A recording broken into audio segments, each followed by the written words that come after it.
dear friends. Today is the first lecture of a new topic, that is probability. Okay, प्रोबॅबिलिटीची starting कशी झाली, थोडंसं प्रोबॅबिलिटीविषयी आपण जाणून घेऊ. थोडी एक छोटीशी स्टोरी मी तुम्हाला सांगतो. ओके, ती स्टोरी आहे प्रोबॅबिलिटीचा शोध कोणी लावला आणि प्रोबॅबिलिटीचा शोध कसा लागला याबद्दल आपण थोडंसं बघू. ठीक आहे, तुमचे जास्तीत जास्त 5 मिनटं जातील, पण तुम्हाला थोडा इंटरेस्ट येईल. यस, तर प्रोबॅबिलिटीची स्टार्टिंग ही जुगारातून झाली आहे असं म्हणतात. हे खरं आहे, बरोबर.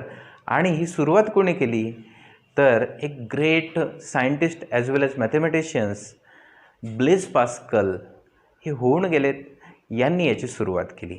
यस, बरं. ब्लेज पास्कल यांचं नाव तुम्ही फिजिक्समध्ये पण ऐकलं असेल, बरोबर आहे. ॲज वेल एज तुम्ही पास्कल ट्रायंगल हे पण ऐकलं असेल. फिजिक्समध्ये कुठं ऐकलं तर प्रेशरचं युनिटच पास्कल आहे, त्यांच्या नावावरूनच देण्यात आलं. यस, सोबतच पास्कल यांनी पहिलं की गणित हे यंत्राद्वारे केल्या जातात, ओके, हे त्यांनी करून दाखवलं. म्हणजे पहिलं कॅल्क्युलेटरचं जो शोध आहे तो पास्कल यांनी लावला. ओके, तुम्हाला कळालं असेल. त्यानंतर पास्कल हे फार इंटेलिजंट होते. 16व्या वर्षी त्यांनी कोनिक सेक्शन हा डिफिकल्ट समजला जाणारा पार्ट आहे, त्याच्यावर त्यांनी बरेच सिद्धांत, बरेच थेरम्स लिहिलेत. ओके, 16व्या वर्षी विचार करा, खूप ग्रेट वर्क केलं होतं त्यांनी.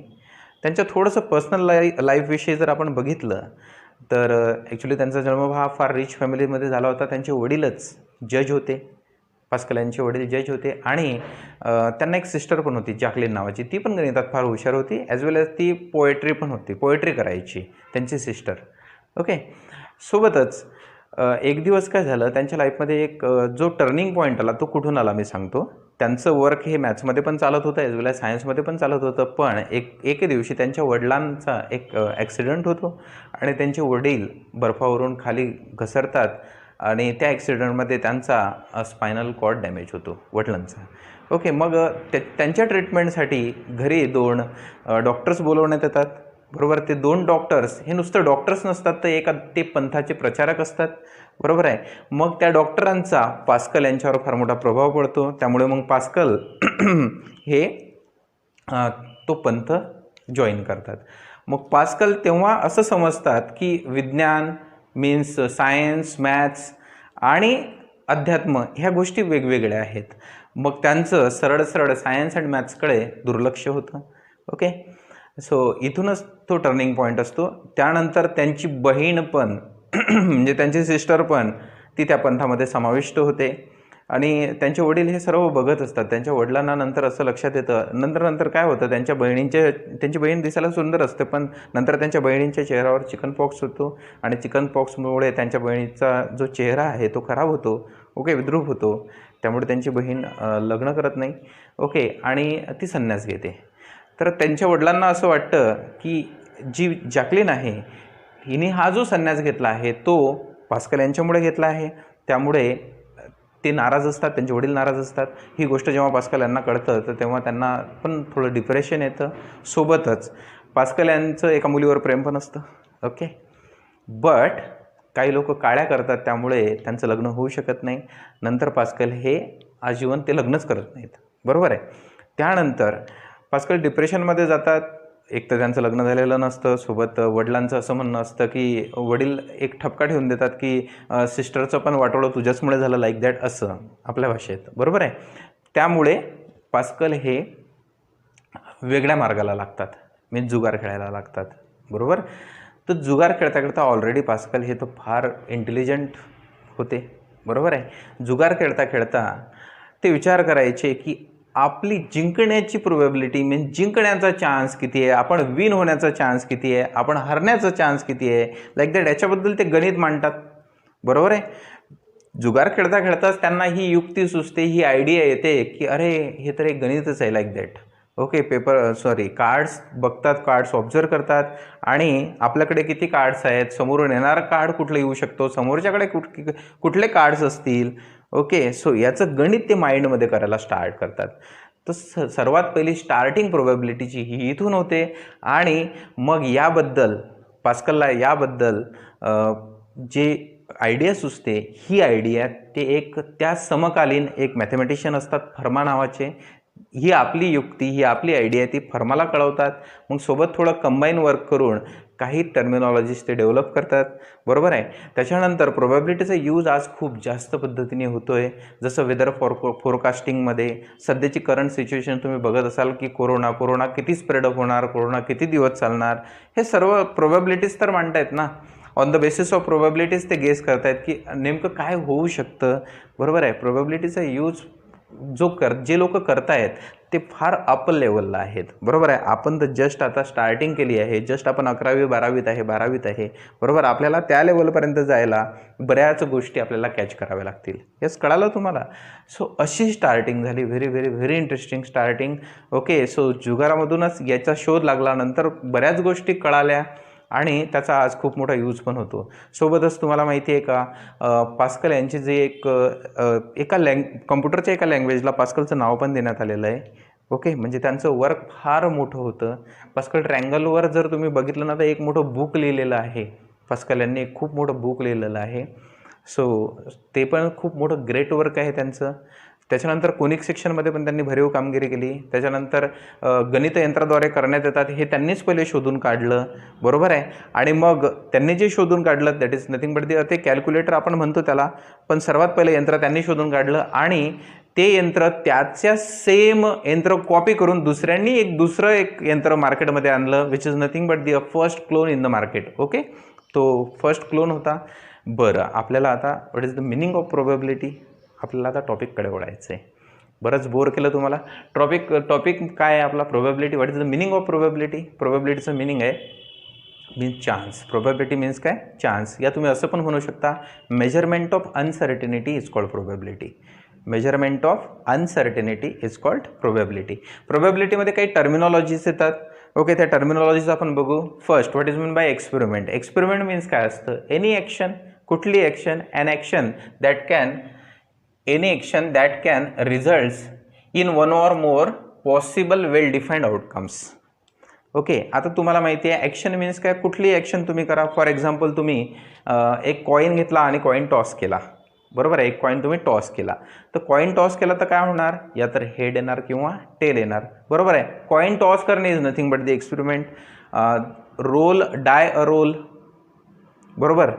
रोल अ डाय मीन्स डायला रोल करणं is nothing but the experiment. हे सर्व एक्सपेरिमेंटच आहेत, ठीक आहे. बट आता एक्सपेरिमेंट म्हटलं तर तसं जनरली आपल्या डोक्यामध्ये काय उजेड पडतो, आपल्या डोक्यामध्ये उजेड पडतो की अरे हे तर केमिस्ट्री लॅब आहे की काय, बरोबर. मॅथ्समध्ये आपण केमिस्ट्री लॅबमध्ये जातो की काय. बट जे केमिस्ट्री लॅबमध्ये एक्सपेरिमेंट होतात त्यांना बोलतात डिटर्मिनिस्टिक एक्सपेरिमेंट. ओके, ते एक्सपेरिमेंट काय असतात, डिटर्मिनिस्टिक असतात. आणि दुसरा जो टाईप आहे that is nothing but the random experiment. ते रँडम एक्सपेरिमेंट हे प्रोबॅबिलिटीमध्ये केले जातात, बरोबर आहे.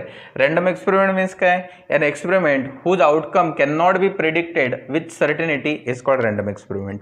रँडम एक्सपेरिमेंट हे सर्टन कंडिशनच्या अंडर केल्या जातात, ज्याचं की आपण आउटकम हे पहिलेच सांगू शकत नाही. For example me coin toss करतोय आणि तुम्ही जर म्हणत असाल की शुअरली हेडच येणार, तर ते शक्य नाही. त्याच्या आउटकम्स आपण पहिलेच प्रेडिक्ट नाही करू शकत.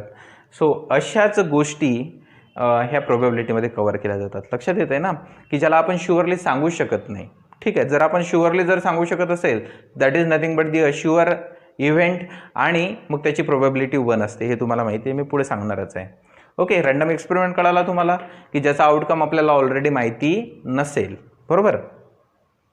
याच्यामध्ये रँडम एक्सपेरिमेंटमध्ये एक्झाम्पल येतात tossing a coin, role a डाय. ह्या गोष्टी तुम्हाला माहिती आहे, tossing a coin, role a डाय, बरोबर. जर तुम्ही कॉईन टॉस केला तर तुम्हाला जे आउटकम्स मिळतात ते आउटकम्स काय असतात, तुम्ही 2 कॉईन्स टॉस केले तर आउटकम्स मिळतात तुम्हाला HH, HT, TH and TT, बरोबर आहे. हे आउटकम्स मिळतात. हे जे आउटकम्स तुम्हाला मिळाले यालाच आपण बोलतो सॅम्पल स्पेस.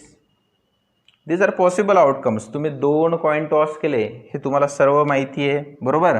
त्याच्यानंतर what is mean by sample space. Sample space means काय, set of all possible outcomes is called sample space. Very simple definition, बरोबर आहे.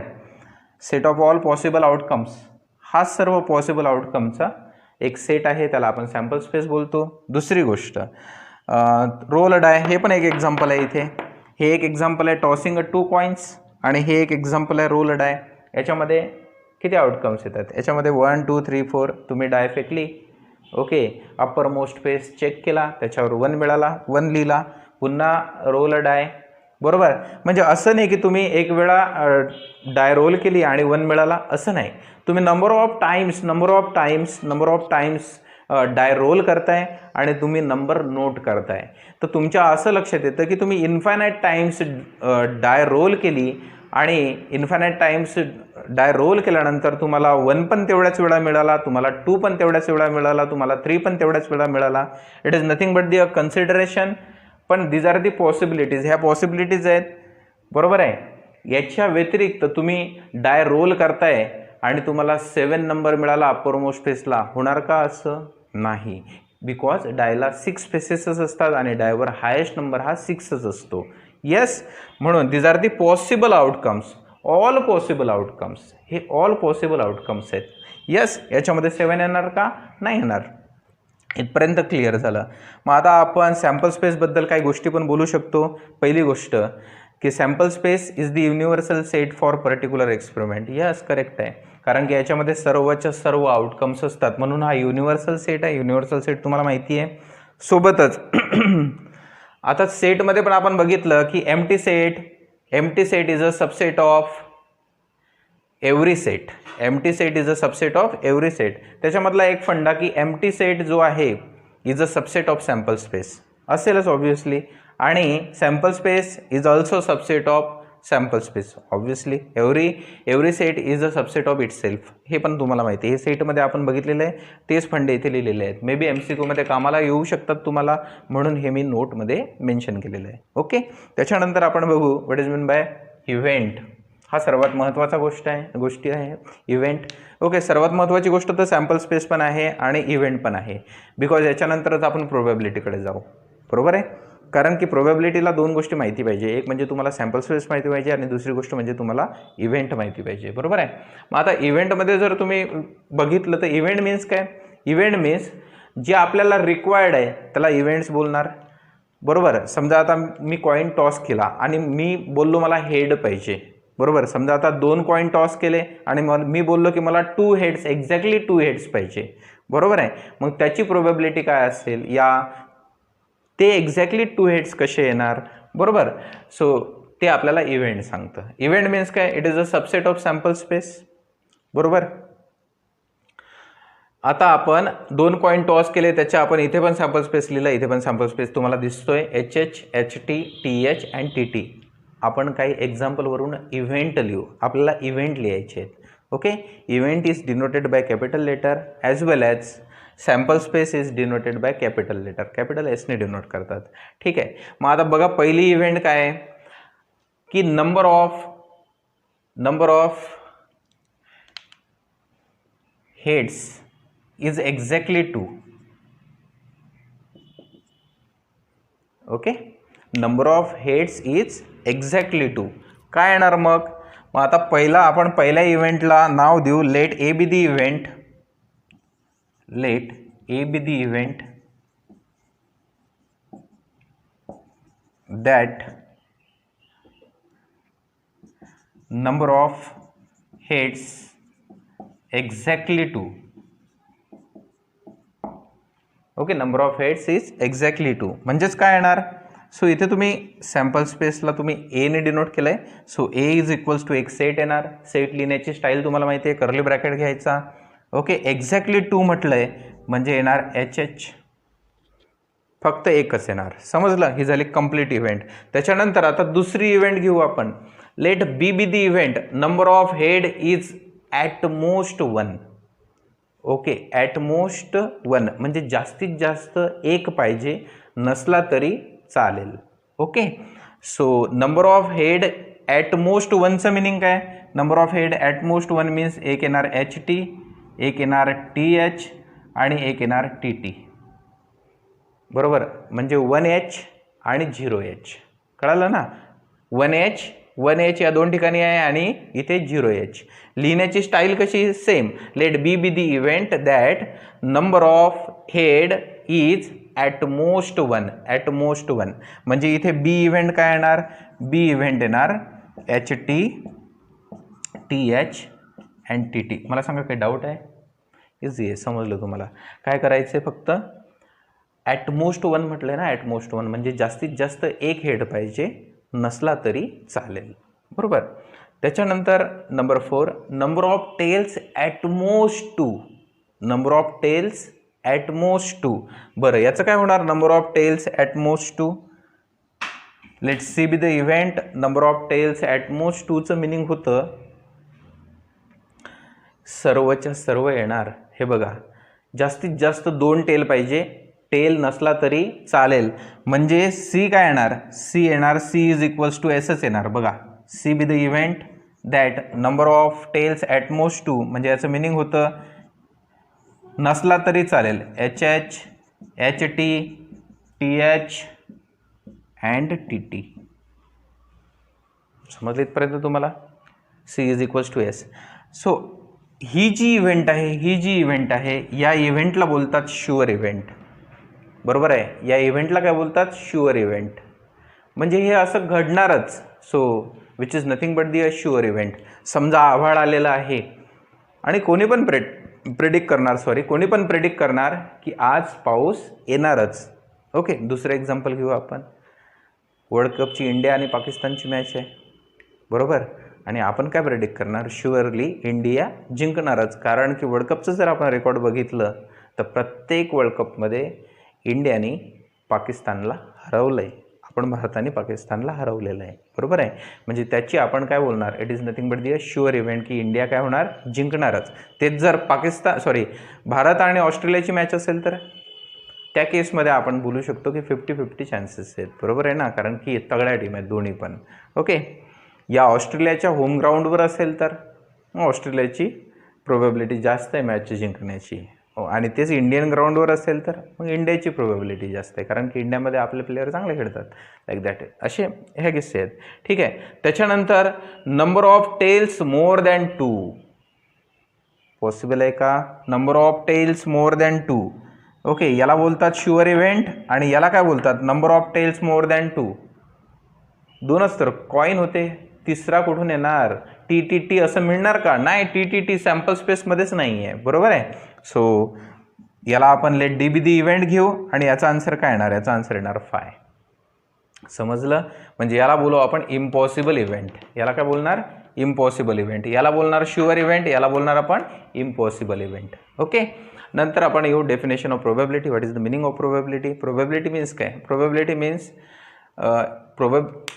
it is nothing but the ratio of number of favorable outcomes to the total outcomes. Okay, it is the ratio of number of favorable outcomes to the total outcomes. It is nothing but the probability's definition. याच्यामध्ये फक्त आपण terminology बघतोय की what is meant by sample space, what is meant by random experiment, what is meant by event, what is meant by sample point. Okay, sample point म्हणजे काय असतो? कुठलाही एक पकडा ना याच्यामधला part of the sample space is nothing but the a sample point. हा sample point. या सिम्पल इव्हेंट म्हणा, सिम्पल इव्हेंट, कंपाऊंड इव्हेंट, ह्या टाईप्स आहेत. बरोबर आहे. बरं, त्याच्यानंतर प्रोबॅबिलिटी मीन्स काय? Probability means number of favourable outcomes to the total outcomes. It is the ratio of number of favourable outcomes to the total outcomes is called probability. ठीक आहे. त्याच्यानंतर खूप महत्त्वाचा पार्ट आहे which is nothing but the equally likely events. Okay, याच्यावर आपण काम करणार आहे, कारण की प्रोबॅबिलिटीज आपल्याला काढायची असते. बरोबर. सो इथे काय असतं? हा इव्हेंट आहे. समजा आता तुम्हाला याची प्रोबॅबिलिटी काढायची आहे, तर याची प्रोबॅबिलिटी काय येणार? याची प्रोबॅबिलिटी येणार P of A upon probability of A N of A. N of A किती आहे? एन ऑफ ए 1 आहे आणि एन ऑफ एस किती आहे? एन ऑफ एस 1 2 3 4 आहे. मला सांगा, हे कळालं का तुम्हाला? एन ऑफ एचं मिनिंग काय होतं? ए ही एक इव्हेंट आहे, ए हा एक सेट आहे, number of elements in set A.